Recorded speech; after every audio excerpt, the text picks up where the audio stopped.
Right, over the last couple of days, we've had to deal with the leak about Rishi Sunak's the net zero U-turns, which has resulted in the corporate media trying to find negative stories about how everybody is supporting net zero. Well, in this video, I'm going to be fact-checking the fact-checkers.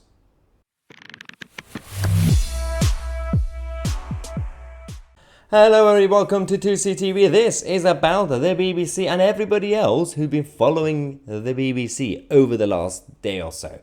So we had the leak, we had Rishi Sunak basically making some U-turns or delaying some of the net zero targets, and the BBC, followed by the rest of the corporate media, broadcast media and press, decided to find negative stories. So basically they went to Ford, the car manufacturer, to get them to talk bad things, saying delaying net zero, especially the banning diesel and petrol cars by 2030, because they're going to move it to 35. It's the worst thing ever, apparently.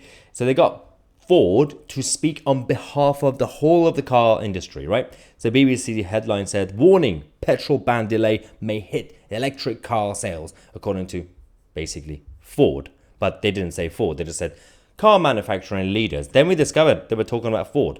Car industry reels from Sunak's retreat on net zero plans. This is Financial Times.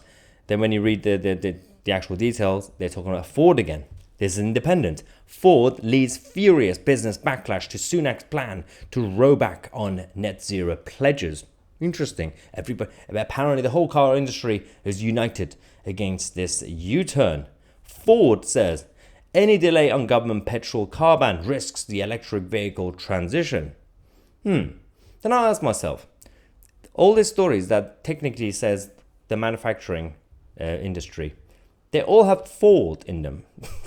They all just have Ford talking about the same thing. Evening Standard, car giant Ford slams delaying 2030 ban on new petrol and diesel cars in the UK as Sunak considers the move.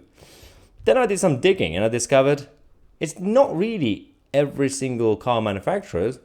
Well, let's talk about Toyota. Toyota released a statement. They seem to be happy about this decision, unlike Ford and others. So, Toyota statements saying, Toyota has consistently adopted a multi-path technology approach to reduce emissions as much as possible, as soon as possible, based on our company's principles of carbon is the enemy of providing mobility for all. We have spent billions developing and bringing to market hybrid electric, plug-in electric, battery electric and hydrogen fuel cell electric powertrains to support the transition to greater zero emissions transport. That's how they started. Then they said, today's government announcement is welcome as it provides the clarity the industry has been asking and recognizes that all low emission and affordable technologies can have a role to play in a pragmatic vehicle transition. We believe this can also help relevant parties to further adapt, including consumers, manufacturers, infrastructure and energy providers. They finished by saying that Toyota fully shares the Prime Minister's key goal of zero carbon and is committed to achieving the government's target of zero emissions vehicle from 2035 in the UK. We will work in collaboration with the government and all our stakeholders to jointly promote the realization of greater zero emissions transport. I love the change of wording that Toyota uses compared to Ford and others. So none of this means that the Prime Minister is now so sound and anti-net zero. Is not. It also doesn't mean that Toyota are now rebels or going against net zero. No, they're not, because they're going to be destroyed by the whole industry. But they're also going for, as they say, greater zero emissions transport.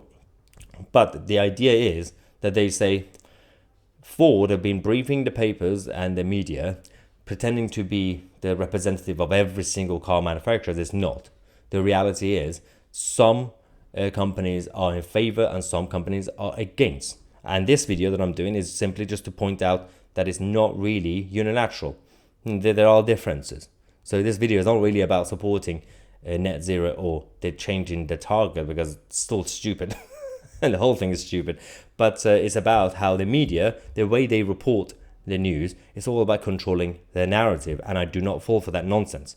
Christian Calgary of Express also said this, saying, as Kemi Badenoch said in this morning's leaked WhatsApp, the UK car industry certainly do not always speak with one voice, Ford. I'm sure the media will cover Toyota's comments as comprehensively as they did Ford's. But Christian Calgary wasn't the only one. There was another comment, Simon Green, saying, I bet the BBC never quotes the Toyota statements on the 2035 electric vehicles and just the Ford one. That's my problem. This is why I made this video, to prove that you're going to see all those other headlines, Ford slams, Ford speaks on behalf of the whole industry. You're not going to get the Toyota one. Yeah, unless you actually proactively search for the Toyota statement alone, you're not going to get the same coverage on Sky News or BBC News or any of the other channels, because it's not in the interest of the establishment to talk about that narrative. Anyway, let me know what you think. If you have any other examples as well, I'm Maya Tousi, and we are the media.